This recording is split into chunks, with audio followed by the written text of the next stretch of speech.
May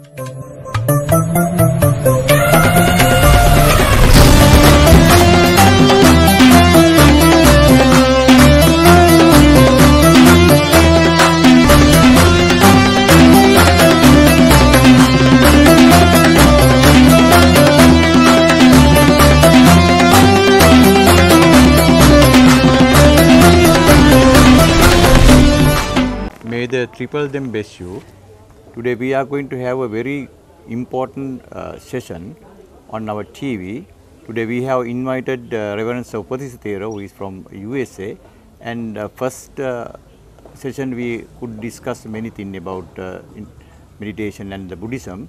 So we are going to have various kind of meditation can be seen among the Buddhists and among the all over the people. So we are going to discuss about on meditation and what kind of meditation we can practice, and you can select one of them and practice, and you can go through the meditation system according to Buddhism and all those things also. We have invited today that Reverend Upali Thero. Thank you very much, Reverend Sir, for coming today also to discuss Dhamma with us. Today our topic is meditation. Okay. And may I ask some question on this program? Let's begin with Namaskara. Yeah. That's better. Namo tassa bhagavato arahato samma sambuddhassa. Namo tassa bhagavato arahato samma sambuddhassa. Namo tassa bhagavato arahato samma sambuddhassa. Sadhu, sadhu, sadhu. Reverend Sir, today our topic is meditation. Okay. And how do we describe meditation, and what kind of meditation can be seen nowadays? Well, first of all, yesterday I mentioned that meditation was merely an activity of the mind. Yeah. A disciplined activity of the mind, and a repetitive activity, just much like exercise. Yeah. And we don't go to the gym one time and then come out looking like Arnold Schwarzenegger.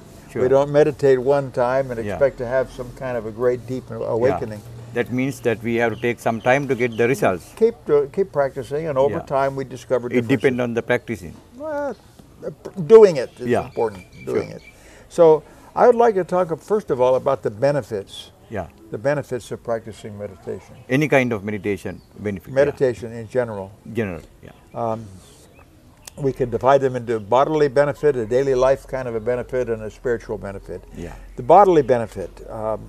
Originally, when a type of meditation called transcendental meditation was in America and very popular, scientists started studying what is happening in the brain and in the body when people practice this kind of meditation. And they found that when people entered a state of profound rest or relaxation, a state that was exactly the opposite of stress. Yeah. So meditation actually lowers stress. By stress, I mean high blood pressure, metabolic rate, the palms become moist, the mouth dry, heart rate raises, the eyes actually, pupils actually dilate. So, and this is a very, also the blood changes to increase lactate level. And these things are very good if we're in a dangerous situation where a bear might attack or something. But we don't live in the jungle anymore, and long-term having these effects is bad for the health. So when one meditates, these things go down. These reactions stop. So people who meditate actually live longer than those who don't. Stress and other problems that we have in bodily problems can be reduced by doing. Right, right. It's been demonstrated. Anyway, it has been demonstrated time and again that meditation has a beneficial result for one's health. Yeah. Okay, that's the bodily benefit. The daily life benefit is, well, great efficiency in daily life, or increased efficiency. Yeah. And by that I mean, if we learn to keep our mind on one topic, as is the breath, well, then that boils over to our daily life as well. We learn to keep our mind on one topic. We can get jobs done. We're not flustered or disturbed by various emergencies arise, you know. There's a funny story that I heard about a general managing a battle, and they said, "Why are you so relaxed in this battle?" And he says, "I don't let the little things bother me." Well, that's kind of what happens when we meditate, is we discover pretty much everything is little things. So that's the daily life benefit. One final note about it. The great meditators of history were great, superb administrators. So this is true also of meditation. We become good administrators of our daily life. We're not frustrated or flustered by things. The third benefit is a spiritual benefit. Now that spiritual benefit, I will allow people to define any way they want to. It can mean God consciousness, whatever that is, or enlightenment, whatever that is, or becoming comfortable with yourself, or knowing your true self, being comfortable in your own skin. All these can be called a spiritual benefit. Remember that meditation originated in the temple, or the cloister, or the monastery, and only recently it's come out in a big way into Western daily life. Okay, so that's the three benefits: bodily, daily life, and spiritual. If one practices a meditation, sooner or later one will have some deep spiritual insights or awakenings or experiences. Nice. That's the come and see part, you know. Come and see. Reverend sir, we are talking about meditation. So, what kind of meditation can be seen among the people at the present actually? First of all, I'd like to say a little bit about history. That in the past, like I mentioned earlier, that about 30 years ago or 40 years ago, a thing called mantra bhavana, or transcendental meditation, was very popular. And before that, it was power of positive thinking, and who knows before that. And nowadays, it's mindfulness. So already, so let's briefly talk about what is this TM. TM was what they call mantra meditation, in that a person just recites some... recite the word again and again. Again, in the mind. And whenever a thought... In the mind also, with the sound also sometimes. Well, they start off with the sound when they're new at it, and then gradually they quit saying it out loud and just say it in the mind. And then when a thought comes up, you simply replace the thought with the mantra. So that the only thing in the mind, the idea, the only thing in the mind would be the mantra. For example, the mantra might be the number 9, we'll say. So you'd say, someone might say 9, 9, 9 in the mind, or they might go real fast or real slow. But the point is, sooner or later, they fall into a rhythm that's right for them. And the idea with the mantra is you simply replace the thought with the mantra. And the concentration on one point also. Well, that brings the mind to the one point, which is the mantra. Okay. Also, so that's mantra meditation. That was very popular. Some people, when they're jogging, they will get into a state they call the zone. Zone meditation. Zone, Z-O-N-E. Yes, they get into the zone, they'll say, where it's an enhanced mental state where it's hard to explain.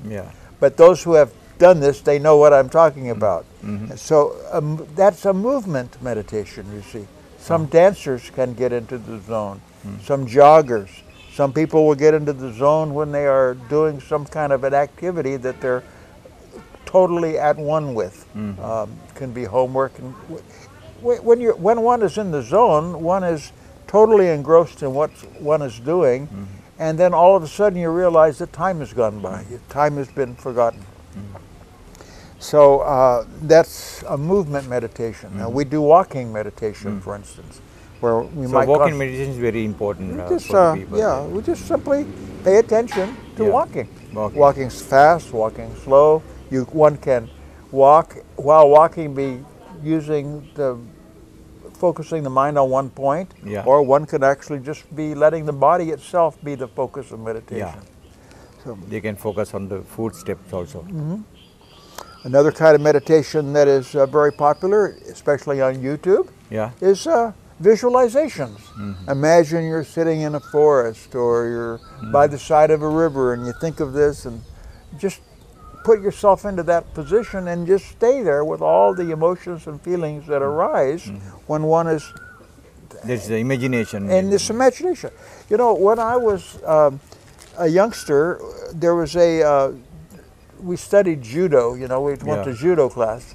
And the teacher used to say, when we finished our exercises, you know, and wrestling, the teacher used to say, now think of a pond in the forest with no ripples. Yeah. So here I was being taught a visualization meditation when I was, what, 12 years old.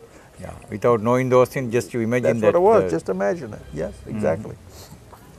Another kind of meditation that the Buddha suggests is, and this sounds awful, but the meditation on death. Death meditation. Yeah, and it sounds, oh, that's awful. Well, it's actually easy to do and very, very restful. So, all one. Please explain how one can do that death meditation. Two ways to do it. Yeah. One way, everyone has seen a corpse. You've been to a funeral, you've probably seen a corpse. Yeah. If you haven't, you've probably seen one on the news or something. So, thinking of that corpse, looking at the corpse, you might say to yourself, as I am, so you once were. Yeah. As you are, so I shall become. And just continue repeating that thought. That's one way. Yeah. I've done this with many people have found Christians and everybody has found that to be very useful. Another one is to think, in 3 months or 6 months, I'm going to die. Just imagine that you're going to die. In the time frame. Exactly. And then, okay, not 3 months, 1 month. What do I do? I'm going to die in 1 month. And then in 2 weeks. Oh my goodness, I'm going to die in 2 weeks. What will I do? And then 1 week. And then 3 days. Then 1 day. Then half a day. Then this evening. And then 1 hour. And finally 1 minute. And finally, what if my next breath is my last breath? Yeah. Now, some people find this difficult and disturbing. Other people have very deep experiences. I have led retreats, and I teach this or I tell people about this meditation. And if I have 20 people there, 2 or 3 will not like it. Yeah. Most people will enjoy it. Yeah. But 2 or 3 will have very profound, deep experiences. You know, so on the death meditation. On the death meditation, yes. So, what else? Oh, another meditation is, who am I? Who am I? Yeah. How one can practice that? Well, you ask, who am I? And you say, well, my name is George. Yeah. And they say, no, George is only a name. Who is it who is called George? And then you say, well, I was born here and I did that. And then you think, no, these are simply memories. Who is it who remembers this? So it's a very formal kind of mental meditation. And finally, one can come to a conclusion that there's no one. Well, or something. Yeah. But one will have a deep spiritual experience about the nature of consciousness itself. You know. So that's another example of a meditation. So all these meditations, so you ask me which one is the right one. Yeah. Who knows? What's the right one for you? That's what's important. Then, you know, there's only one wrong way to do meditation, and that is to not do it. So you explain many, 1 or 2 or 3 kind of meditation. Any other system of meditation that people Well, that's practice? all that comes to mind briefly, but there's lots of them. Oh, loving kindness. Yeah. Now, we are going to discuss that. Yeah, we'll discuss that next time, loving kindness meditation. Yeah. So, in the time we have left on this particular meditation, I thought that maybe this particular segment, I thought we might do a brief meditation on the mantra meditation, because that's what everyone has done in the past. Yeah.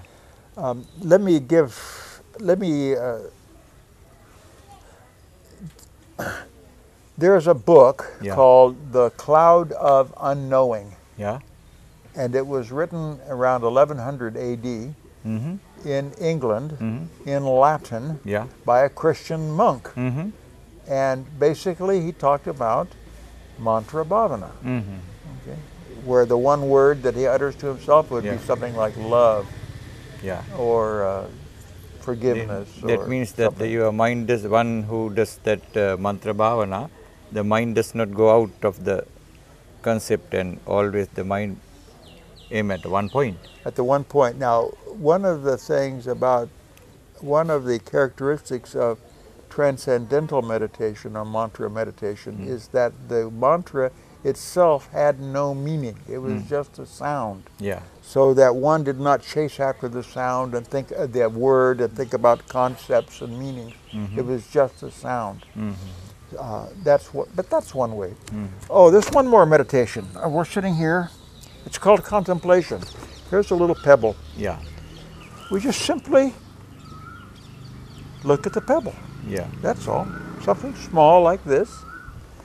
And when the mind wanders, we just come back to contemplating, looking at this pebble. You know? And you say it has edges, it has dirt, it's this color or that color. After a while it becomes boring and the mind wants to go, but no, we bring it back to this point here. What is it about this pebble that I have not yet discovered? It can be done with a small item like a leaf, a piece of jewelry. Yeah. Well, it can also be done with some problem or someone you don't like. Yeah. Think about this person and just keep bringing the mind back to this point. And again, we have the three benefits. The benefit of bodily benefit of reducing stress, the daily life benefit of learning to control the mind, and a spiritual benefit. You might discover something about this that you didn't know before, or you might discover something about your own mind that you didn't know before, or about God, if you will, if you happen to be a Christian or something like that. You see, or whatever. You see what I mean? Contemplation or meditation is bringing the mind to. It's a mental activity. They can either be bringing the mind to one point or looking at some kind of ideas or whatnot. Again, it is formal, repetitive discipline. Okay, so. I see. So I like contemplation also. By the way, contemplation means focusing on the object, you know, not focusing the retina, but bringing the mind to the object. So those are several meditation methods. What else you can find some of the methods that we can use for meditation? Well, let's do mantra. Mantra. Let's try that now. Just so to introduce this to people, and remember that it can be done by anybody, Buddhists or whatever, you know. Okay, Revan sir, shall we start that mantra bhavana for 5 minutes? Okay. Then we can let's do some simple mantra that has no deep spiritual meaning. And I suggest the number 9 is a good one. It's a very nice sound. So again, we start with always taking a few deep breaths to relax.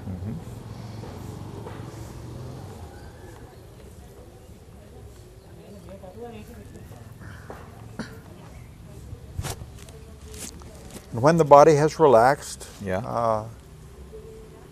and the breathing has settled down, begin to repeat your mantra in your mind.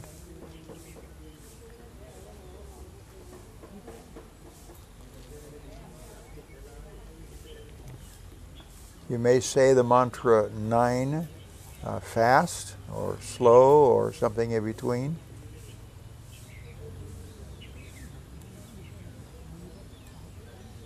Some people say it with every breath.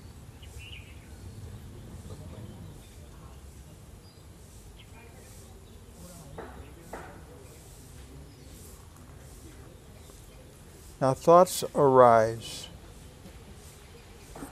And when they do, we do not push them away or force them out of our mind. We simply replace the thought with the mantra. It's very simple, very easy.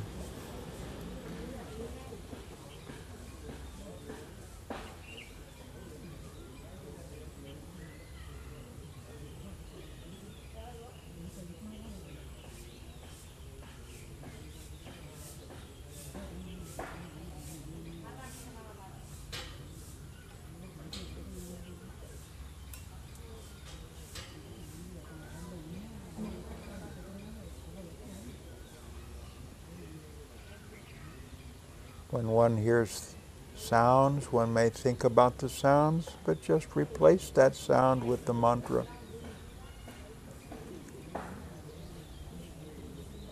Or replace the thought with the mantra.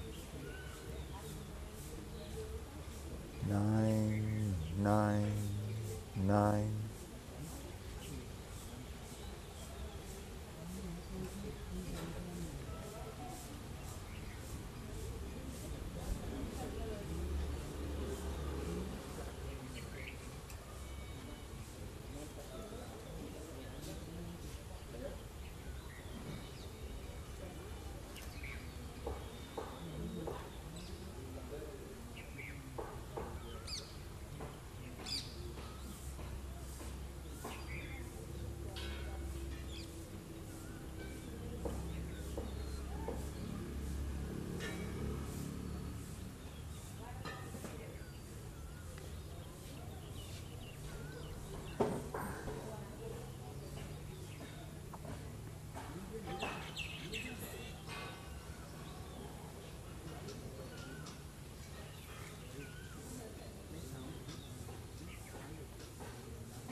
Keep coming back to the mantra. So peaceful.